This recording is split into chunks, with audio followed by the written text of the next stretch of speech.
नमस्कार विद्यार्थी मित्रांनो, मी ऑफिसर एज्युकेशन चॅनलमध्ये तुम्हा सर्वांचं स्वागत आहे. आज 6 एप्रिल आहे आणि 6 एप्रिलच्या आपण इम्पॉर्टंट अशा चालू घडामोडी पाहणार आहोत. त्याआधी गुढीपाडव्याच्या तुम्हा सर्वांना खूप खूप शुभेच्छा. नवीन वर्ष तुम्हाला सुखाचे, समृद्धीचे आणि आनंदाचे जावो हीच ईश्वरचरणी प्रार्थना. तर लेक्चरला सुरुवात करू आपण. आपण नवीन पॅटर्न चालू केलेला आहे. आपण PDF स्वरूपामध्ये जे आहे ते हे लेक्चर अवेलेबल करून देत आहोत.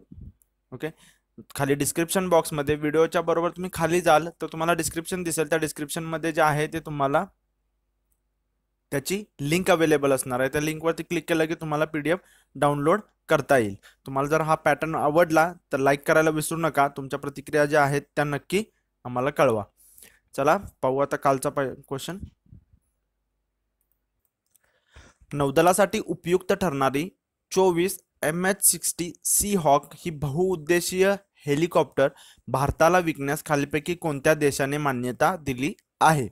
तर 24 MH-60 सी हॉक की ज्याने सध्या नौदलाकडे असणारी ब्रिटिश बनावटीची सी किंग या हेलिकॉप्टरच्या जागी त्याचे आता उपयोग होणार आहे त्याचा MH-60 सी हॉक हे जे आहेत हेलिकॉप्टर हे भारताला देण्यास अमेरिकेने जी मान्यता दिलेली आहे.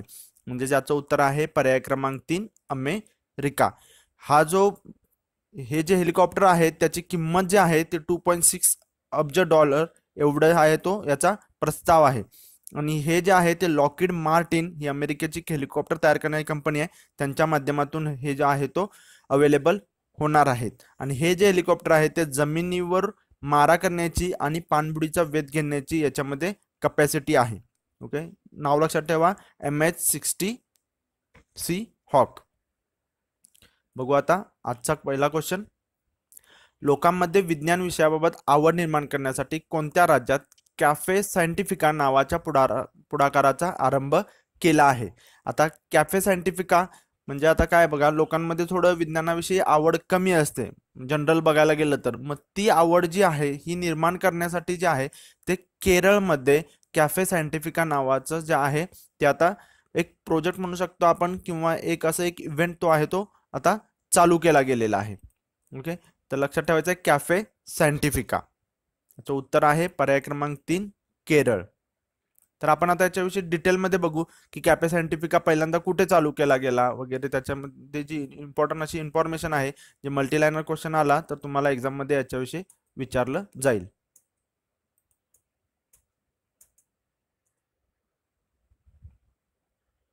बघा,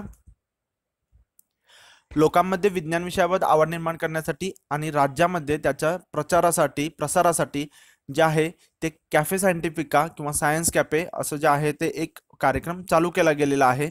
आणि बघा, असं कार्यक्रम चालू करणारं केरळ जे आहे ते पहिलं राज्य ठरलेलं आहे. हा जो उपक्रम आहे तो Hume centre for ecology and wild life या जी संस्था आहे याच्याकडून चालवला जात आहे. आणि हा जो कार्यक्रम आहे तो फ्रेंच कॅफे फिलॉसॉफिक या मॉडेलवरती जो आहे तो आधारित आहे, जो की विज्ञानाला जो आहे तो प्रमोट करणार आहे. पहिल्यांदा जी याची संकल्पना होती ती इंग्लंडमध्ये मांडली गेलेली होती आणि इंग्लंडमध्ये पहिल्यांदा हा केला गेला आणि मग त्याच्यानंतर इतर देशांनी जे आहे ते याचं इम्प्लिमेंटेशन चालू केलं गेलं. आपल्याला एक्झाम पॉईंट ऑफ व्ह्यू लक्षात ठेवायचं आहे केरळ. ओके, आपण केरळविषयी ऑलरेडी सुद्धा बऱ्याच न्यूज पाहिलेल्या आहेत कंबाईनला वगैरे, तर त्याच याच्यामध्ये तुम्ही जे आहे ते ही न्यूज सुद्धा ऍड केली पाहिजे. असंच तुम्ही कोरिलेशन ठेवा. केरळ आलं की 4 विमानतळ असणारे आलं पाहिजे. ओके, असं जे तुम्हाला आहे ते लगेच तिथे पॉपअप तुमच्या डोक्यामध्ये आला पाहिजे.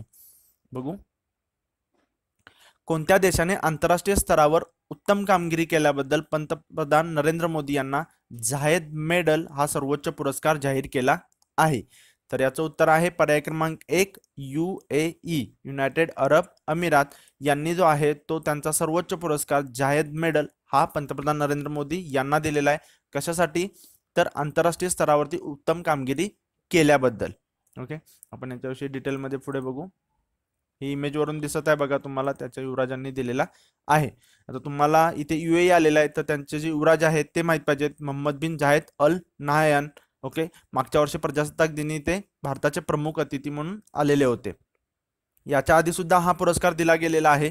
शी जिनपिंग आहेत, नंतर व्लादिमीर पुतिन आहेत, त्यानंतर राणी एलिझाबेथ आहेत, पाकिस्तानचे फॉर्मर प्रेसिडेंट मुशरफ यांना सुद्धा हा पुरस्कार दिला गेलेला आहे. तर ही नावं सुद्धा तुम्ही लक्षात ठेवा. असं विचारलं जाऊ शकते खालीपैकी कोणाला मिळाला किंवा मिळाला नाही अशा टाईपमध्ये.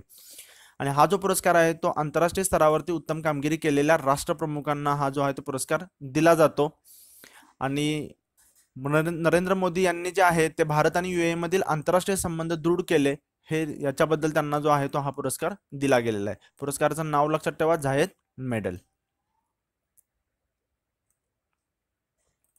नेक्स्ट क्वेश्चन, खालीलपैकी कोणत्या कंपनीला इन फ्लाइट कनेक्टिव्हिटीचा परवाना मिळाला आहे? इन फ्लाइट कनेक्टिव्हिटी म्हणजे काय, तर एरोप्लेन मध्ये सुद्धा तुम्हाला जे आहे ते वायफाय अवेलेबल होऊ शकतं, तिथे सुद्धा तुम्ही इंटरनेट यूज करू शकता. ओके, आणि हे जे याचा जो परवाना आहे, याचं लायसन जे आहे ते मिळालेलं आहे BSNL.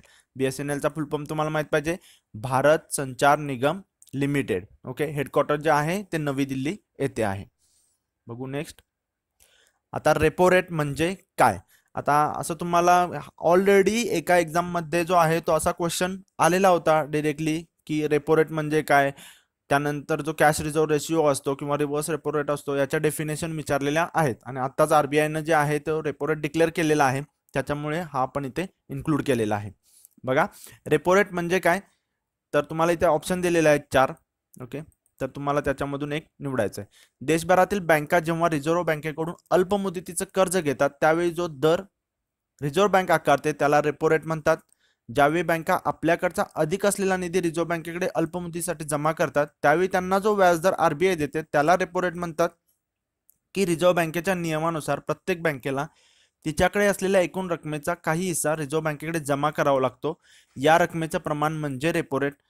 तर हे जे आहेत ह्या 3 डेफिनेशन आहेत. ओके, तर 3 डेफिनेशन तुम्हाला जर माहित असेल तर कळालंच असेल. एक आहे रेपो रेटची, एक आहे रिव्हर्स रेपो रेटची आणि एक आहे कॅश रिझर्व्ह रेशिओची.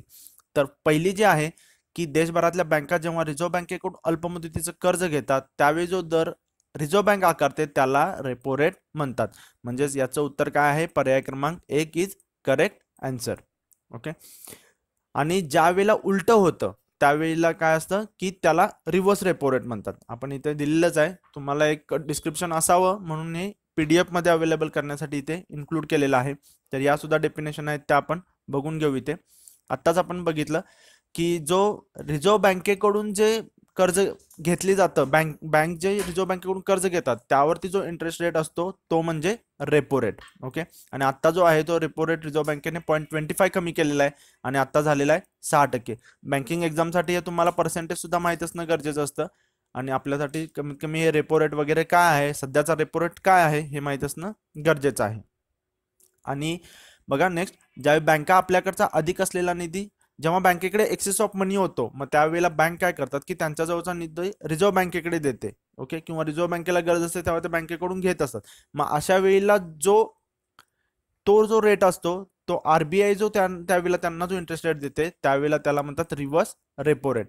आणि दुसरा जो आहे कॅश रिझर्व्ह रेशिओ, तो म्हणजे काय की RBIच्या नियमानुसार प्रत्येक बँकेला त्याच्याकडे असलेली जी अमाऊंट आहे, ओके, कॅपिटल आहे, त्याच्या काही पर्सेंटेज जो आहे तो हिस्सा रिझर्व्ह बँकेकडे ॲज अ रिझर्व्ह करून ठेवावा लागतो आणि त्याला म्हणतात कॅश रिझर्व्ह रेशिओ म्हणजेच CRR, कॅश रिझर्व्ह रेशिओ.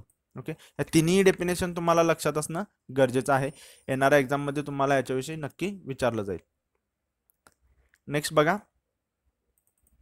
अन्न संकट 2019 ग्लोबल रिपोर्ट जो आहे तो जाहीर केलेला आहे. कुणी केला हे तुम्हाला माहित पाहिजे, FAO. ओके, अन्न आणि कृषी संस्था ही संयुक्त राष्ट्राची एक विशेष संस्था आहे जी की ग्लोबल लेवलला भुकेला पराभूत करण्यासाठी जे आहे ते प्रयत्न करत असते. याचं मुख्यालय जे आहे ते रोम, इटली येथे आहे. ओके, अन्न आणि कृषी संस्था. तर बघा यांनी जो रिपोर्ट दिलेला आहे त्याच्यानुसार बघा काय सांगितलेलं आहे, 53 देशातील अंदाजे 113 दशलक्ष लोकांनी गेल्या वर्षी अन्न सुरक्षेची उच्च पातळी अनुभवलेली आहे. ओके, 53 देशातील 113 दशलक्ष लोकांनी. आणि ही संकटे प्रामुख्याने संघर्ष आणि हवामान संबंधित आपत्तीमुळे निर्माण होतात. आणि मागच्या 3 वर्षांमध्ये भुकेले असलेल्यांची संख्या 100 दशलक्षांपेक्षा जास्त राहिलेली आहे, ज्यामध्ये प्रभावित असलेल्या देशांची संख्या जी आहे ती वाढलेली आहे. आणि याच्यामध्ये बघा अंदाजे 8 देशांमधून अफगाणिस्तान, डेमोक्रॅटिक रिपब्लिक ऑफ काँगो, इथिओपिया, नायजेरिया, दक्षिण सुदान, सिरिया, येमेन या देशातील तीव्र भुकेले असलेल्यांची जी संख्या आहे ती सुमारे 2/3 लोक याच्यामध्ये इन्क्लूड झालेले आहेत. हे जे आहे ते एक तुम्हाला जस्ट मल्टीलायनर आलं तर तुम्हाला हे सेंटेन्स माहीत असणं गरजेचं आहे. बाकी मग तुम्हाला अन्न संकट 2019 ग्लोबल रिपोर्ट जो आहे तो कोणी पब्लिश केला, ओके, हे तुम्हाला माहित असणं गरजेचं आहे. आता याच्यावरून बघू आपण क्वेश्चन ऑफ द डे काय आहे. अन्न आणि कृषी संस्था याचे मुख्यालय कुठे आहे? ओके, तुम्हाला इथं जे आहे ते 4 पर्याय दिले आहेत. आशा करतो तुम्ही याचा आन्सर कमेंट बॉक्समध्ये मेन्शन कराल आणि तुम्हाला हे लेक्चर जे आहे ते युजफुल वाटलं असेल. भेटू पुढच्या लेक्चरमध्ये. तोपर्यंत धन्यवाद.